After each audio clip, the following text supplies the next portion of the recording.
Hello নমস্কার, it's by মধুলিকায় আপনাদের সকলকে স্বাগত।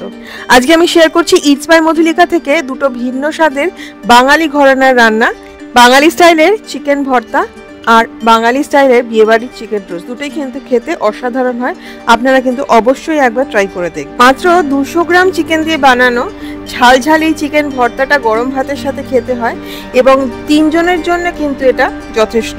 রান্নাটা শুরু করা যাক।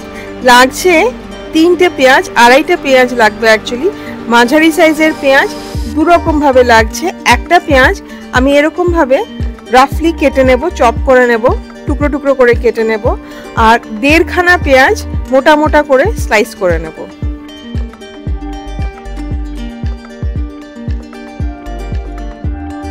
আর লাগবে একটা মাঝারি সাইজের টমেটো, মোটা মোটা করে স্লাইস করে নেব। রান্নাটা কিন্তু একটু ঝাল ঝাল হয়, সুতরাং লঙ্কাটা আপনারা নিজেদের ইচ্ছা মতো দিতে পারেন। আমি এখানে 3টে থেকে 4টে লঙ্কা এইভাবে টুকরো করে নিচ্ছি। লঙ্কাগুলো কিন্তু বেশ ঝাল, সুতরাং আমি কমই নিয়েছি। আর বোনলেস চিকেন নিয়ে নিয়েছি 200 গ্রাম। যত বেশি কষানো হবে রান্নাটা কিন্তু খেতে ততই টেস্টি হবে, সুতরাং এখানে চিকেন লেগ ইউজ করাই ভালো। চিকেন ব্রেস্ট ইউজ করলে কিন্তু বেশি কষালে ছিবড়ে হয়ে যাবে।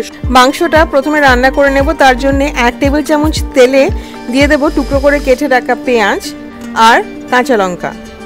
ভালো করে নেড়ে 2 মিনিট মতো ভেজে নেব কম আঁচে। এরপরে দিয়ে দেব রসুন।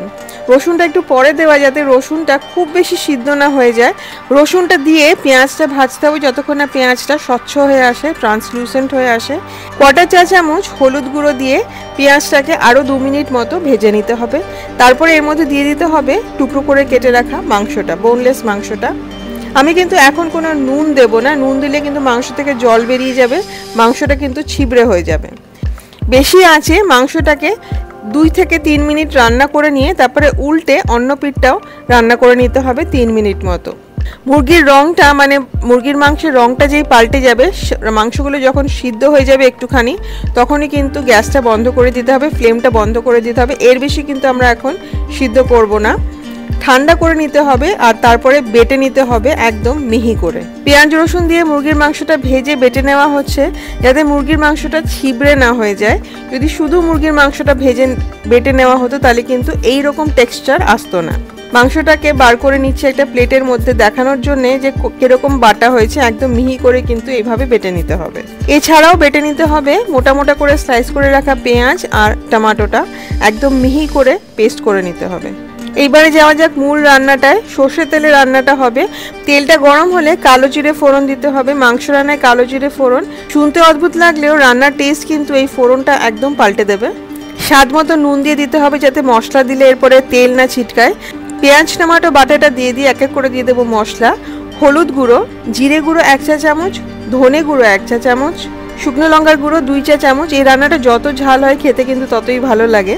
গরম মশলা গুঁড়ো একদম কম, 1/4 চা চামচ, আদা বাটা 1/2 চা চামচ আর রসুন বাটা 1 চা চামচ দিয়ে খুব ভালো করে মশলাটা কষিয়ে নিতে হবে যতক্ষণ না জল শুকিয়ে তেল বেরিয়ে আসে। প্রত্যেক রান্নার নিচে সেই রান্নার উপকরণ এবং আরও কিছু খুব ভালো রেসিপির লিঙ্ক শেয়ার করা থাকে। লিঙ্কে ক্লিক করলে রেসিপিগুলো দেখা যায়। দেখে ভালো লাগলে অবশ্যই ট্রাই করবেন। আমাকে কমেন্ট করে জানাবেন যে আপনাদের কেমন লাগলো। ভালো লাগলে প্লিজ লাইক ও শেয়ার করবেন। মশলাটা ভালো করে কষানো হয়ে গেলে দিয়ে দিতে হবে মাংস বাটাটা। খানিকটা জল দিয়ে ভালো করে মিশিয়ে নিতে হবে মশলার সাথে মাংসটা। মশলার সাথে মাংসটা ভালো করে মিশিয়ে কষিয়ে নিতে হবে 3 থেকে 4 মিনিট মাঝারি আঁচে। মাঝারি আঁচে 3 থেকে 4 মিনিট ভাজার পরে দিয়ে দেবো 1/4 কাপ জল। মাংসটাকে যত কষাবেন তত ভালো লাগবে খেতে, সেই জন্যই খানিকটা জল দিয়ে এইবারে ঢেকে এটাকে রান্না করতে হবে 4 থেকে 5 মিনিট একদম কম আঁচে। মশলার সাথে মাংসটা খুব ভালো করে মিশে যাবে এবং সব মিলে একটা খুব সুন্দর গন্ধ বেরোবে। 4 থেকে 5 মিনিট বাদে ঢাকা খুলে এইবারে মাংসটাকে কষাতে থাকতে হবে। যত ভালো করে কষাবেন রান্নাটা কিন্তু তত টেস্টি হবে। 4 থেকে 5 মিনিট মাঝারি আঁচে কষিয়ে নেওয়ার পরে দিয়ে দিতে হবে সর্ষের তেল। কাঁচা সর্ষের তেল 1 টেবিল চামচ। এই রান্নায় কাঁচা সর্ষের তেলের গন্ধটা ভীষণ ভালো লাগে। সর্ষের তেলটা দিয়ে ভালো করে মিশিয়ে নিয়ে গ্যাসটা বন্ধ করে দিয়ে দেবো কাঁচা লঙ্কা। আমি 4টে গোটা কাঁচা লঙ্কা দিচ্ছি। আপনারা যদি ঝাল বেশি খান তাহলে কাঁচা লঙ্কা কুচিয়েও দিতে পারেন। ভালো করে মিশিয়ে নিলেই তৈরি হয়ে গেল চিকেন বাটা বা চিকেন ভর্তা। ঢাকা দিয়ে অ্যাটলিস্ট 15 মিনিট স্ট্যান্ডিং টাইম কিন্তু অবশ্যই দেবেন সার্ভ করার আগে। গরম ভাতের সাথে খেতে এটা ভীষণ ভালো লাগে। প্রচণ্ড ঝাল বলে একটুখানি দিয়েই অনেকটা ভাত খাওয়া হয়ে যায়। রেসিপিটা ঠিক এইভাবে অবশ্যই ট্রাই করবেন এবং আমাকে কমেন্ট করে জানাবেন যে আপনাদের কেমন লাগলো। এই রান্নাটি যেরকম ধাবাতে যেরকম চিকেন ভর্তা পাওয়া যায় সেই রকম ভর্তা নয়, বাঙালি স্টাইল চিকেন ভর্তা, ঠিক সেরকমই আমার দ্বিতীয় রান্নাটিও বিদেশি চিকেন রোস্ট নয়, বাংলাদেশের বিখ্যাত বিয়েবাড়ির চিকেন রোস্ট। কয়েকটা স্পেশাল ইনগ্রেডিয়েন্ট এবং কিছু মশলার জন্য রান্নাটা হয়ে ওঠে অসাধারণ। সুতরাং রান্নাটা খুব মন দিয়ে দেখবেন এবং কিছু মিস করবেন না প্লিজ। চলুন রান্নাটা শুরু করা যাক। রোস্টের জন্য গোটা মুরগিকে 4 টুকরো করে নিতে হয়। আমি লেগ আর থাই দিয়েই বানাতে পছন্দ করি রোস্টটা, সুতরাং আমি লেগ আর থাইয়ের পার্টটাই নিয়েছি আর সাথে নিয়েছি চিকেন উইংস। একটা মশলা বানাতে হবে, তার জন্য পোস্ত আর কাজু বাদামকে একসাথে গুঁড়িয়ে নিতে হবে। দিয়ে দিতে হবে কাঁচা লঙ্কা, এটা ঝাল অনুযায়ী দেবেন আপনারা যতটা খান। আমি এখানে 2টো কাঁচা লঙ্কা দিচ্ছি। সামান্য জল দিয়ে একদম মিহি একটা পেস্ট বানিয়ে নেব। 8খানা পেঁয়াজ একদম পাতলা পাতলা করে কেটে নিতে হবে। 1/2 কাপ টক দই ভালো করে ফেটিয়ে রাখতে হবে যাতে কোনো লাম্পস না থাকে। এইবার শুরু করা যাক রান্নাটা। আমি রান্নাটা রিফাইন্ড অয়েলে করছি এবং খানিকটা ঘি দিচ্ছি, পুরোটা ঘিতেও করতে পারেন। 1/4 কাপ রিফাইন্ড অয়েল প্রথমে গরম করে নিচ্ছি, তারপরে তার মধ্যে পেঁয়াজটাকে লাল লাল করে ভেজে নেব। যতটা পেঁয়াজ স্লাইস করে রাখা আছে তার 3/4 পেঁয়াজ আমি এরকম লাল লাল করে ভেজে নেব, মানে বেরেস্তা বানিয়ে নেব। যেই তেলটা রয়ে গেল তার মধ্যে খুব সুন্দর পেঁয়াজ ভাজার গন্ধও চলে এসছে। এর মধ্যে দিয়ে দেবো আমি 1 চা চামচ ঘি। তেলটা একটু গরম হয়ে গেলে মুরগির মাংসের টুকরোগুলো ভেজে নিতে হবে।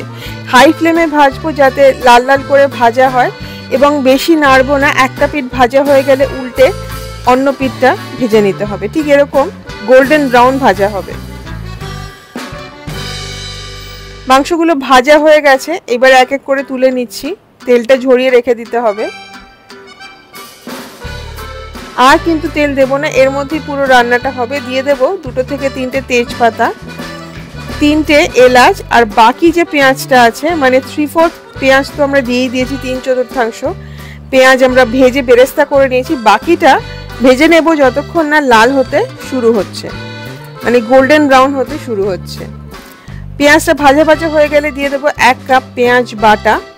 ভালো করে নেড়ে পেঁয়াজ বাটাটাকে ভাজবো যতক্ষণ না পেঁয়াজ বাটার কাঁচা গন্ধটা চলে যায়। তারপরে এক এক করে দিয়ে দেবো আদা রসুন বাটা। আদা রসুন বাটাও ভেজে নেব যতক্ষণ না কাঁচা গন্ধটা চলে যায়। এই স্টেপগুলো কিন্তু খুব ইম্পর্টেন্ট, একসাথে কিন্তু দেবেন না, আলাদা আলাদা করেই দেবেন, তাহলে কিন্তু টেস্টটা ভালো আসবে। নুন দিয়ে দিলাম স্বাদ মতো, দিয়ে দেবো হলুদ, শুকনো লঙ্কার গুঁড়ো, ধনে গুঁড়ো কিন্তু বেশ অনেকটা পড়বে এটায়, গরম মশলা গুঁড়ো 1/4 চা চামচ দিয়ে ভালো করে নেড়ে মিশিয়ে নেব। 1/4 কাপ মতো জল দিয়ে কষাতে থাকবো মশলাটা যতক্ষণ না মশলাটা কষে গিয়ে তেল বেরিয়ে আসে। মুরগির রোস্ট কিন্তু মশলা যত ভালো করে কষাবেন টেস্ট কিন্তু তত ভালো আসবে। কষানো হতে হতে একটা স্পেশাল মশলা বানিয়ে নেব, তার জন্য নিয়ে নেব 7টা থেকে 8টা ছোট এলাচ, 1/8 টিস্পুন জায়ফল এবং 1/8 টিস্পুন জয়িত্রী। এই 3টে জিনিস একসাথে গুঁড়িয়ে নিতে হবে। চাইলে আপনারা জায়ফল গুঁড়ো জয়িত্রী গুঁড়ো ইউজ করতে পারেন, তবে সঙ্গে সঙ্গে গুঁড়িয়ে নিলে কিন্তু টেস্টটা অনেক বেটার আসে। মশলাটা কষে গিয়ে তেল বেরিয়ে এসেছে, খুব সুন্দর একটা গন্ধও বেরিয়েছে। এবারে দিয়ে দেবো দই, দিয়ে আবার ভালো করে মিশিয়ে নিয়ে দিয়ে দেবো কাজু বাদাম আর পোস্ত বাটাটা। খানিকটা জল দিয়ে দিতে হবে আরও 3/4 চা চামচ ঘি, গোলমরিচের গুঁড়ো দিয়ে দেবো, আর দিয়ে দেবো যে স্পেশাল মশলাটা বানালাম সেইটা 1/2 চা চামচ দিয়ে এইবারে খুব ভালো করে আবার কষিয়ে নিতে হবে যতক্ষণ না তেল বেরিয়ে আসে। এইভাবে দুবার কষালে কিন্তু টেস্টটা খুব ভালো আসে এবং আস্তে আস্তে দেখবেন মশলার রংটাও কিন্তু পাল্টে যাচ্ছে, গাঢ় লাল রঙের হয়ে যাচ্ছে। মশলাটা ভালো করে কষানো হয়ে গেলে দিয়ে দেবো মাংসটা, ভেজে রাখা মাংসের টুকরোগুলো মশলার সাথে ভালো করে ভেজে নিতে হবে, কষিয়ে নিতে হবে মশলার সাথে এপিট ওপিট করে। 6 থেকে 7 মিনিট মাঝারি আঁচে মশলার সাথে মাংসটাকে ভালো করে কষিয়ে নিয়ে দিয়ে দেব 1 চা চামচ গোলাপ জল আর 1 চা চামচ কেওড়া জল। এর জন্যই কিন্তু এই রান্নাটা আরও স্পেশাল হয়ে যাবে, টেস্টটা কিন্তু আরও বেড়ে যাবে। 1/4 চা চামচ ময়দা দিয়ে দিলাম এবং তারপরে তার উপর দিয়ে দেব 1.5 থেকে 2 কাপ দুধ। ময়দাটা দিলে 3টে জিনিস হয়, 1 নম্বর দুধ কিন্তু ফাটবে না, 2 নম্বর ঝোলটা কিন্তু খানিকটা ঘন হয়ে যাবে, যদিও ময়দাটা খুবই সামান্য দেওয়া হয়েছে, ঝোলটা খানিকটা ঘনও হয়ে যাবে আর টেস্টটাও কিন্তু অনেকটা ভালো আসবে। বেরেস্তা ছড়িয়ে দেবো উপর দিয়ে, দিয়ে দেবো 2 থেকে 4টে কাঁচা লঙ্কা, দিয়ে ঢেকে রান্না করব 5 থেকে 6 মিনিট। 6 মিনিট রান্না হয়ে যাওয়ার পরে ঢাকনা খুলে দিয়ে দেবো 1.5 টেবিল চামচ tomato ketchup. Tomato ketchup special মশলাটা গোলাপ জল এবং কেওড়া জল, এই 3টে জিনিসের জন্য টেস্টটা কিন্তু একদম অন্যরকম হবে। কেচাপটা ভালো করে মিশিয়ে এবারে ঢেকে রান্না করব যতক্ষণ না মাংসটা পুরো সিদ্ধ হয়ে যায়। মাংসটা পুরো সিদ্ধ হয়ে গেছে, দিয়ে দেব চিনি 1/4 চা চামচ, দিয়ে খুব ভালো করে মিশিয়ে এবারে ঢাকাটা খানিকটা খুলে হাই ফ্লেমে রান্না করতে হবে যতক্ষণ না গ্রেভিটা অনেকটা ঘন হয়ে যায়। চিকেন রোস্টের গ্রেভিটা কিন্তু, বিয়েবাড়ির চিকেন রোস্টের গ্রেভি কিন্তু একদম ঠিক হয়, সুতরাং ঢাকাটা এইভাবে খানিকটা খুলে একদম হাই ফ্লেমে রান্না করতে হবে। মাংসটাও পুরো সিদ্ধ হয়ে যাবে আর গ্রেভিটাও একদম ঘন হয়ে যাবে। দেখুন গ্রেভিটা কতটা ঘন হয়ে গেছে, ঠান্ডা হলে এটা আর একটু ঘন হয়ে যাবে। তৈরি হয়ে গেল বিয়েবাড়ির চিকেন রোস্ট। সার্ভ করবেন পোলাওয়ের সাথে, লুচির সাথে বা পরোটার সাথে, খেতে এটা অসাধারণ হয়। এই দুটো রান্নাই সাবেকি রান্না, অবশ্যই ট্রাই করবেন ঠিক এভাবে। আমাকে কমেন্ট করে জানাবেন যে আপনাদের কেমন লাগলো। ইটস বাই মধুলিকা, অবশ্যই সাবস্ক্রাইব করবেন। সাবস্ক্রাইব করার সময় বেল আইকনটি প্রেস করলে আমি যখনই কোনো রেসিপি পোস্ট করব প্রথম নোটিফিকেশন আপনার কাছেই যাবে। খুব ভালো থাকবেন, ভালো ভালো রান্না করবেন। Happy cooking, thank you.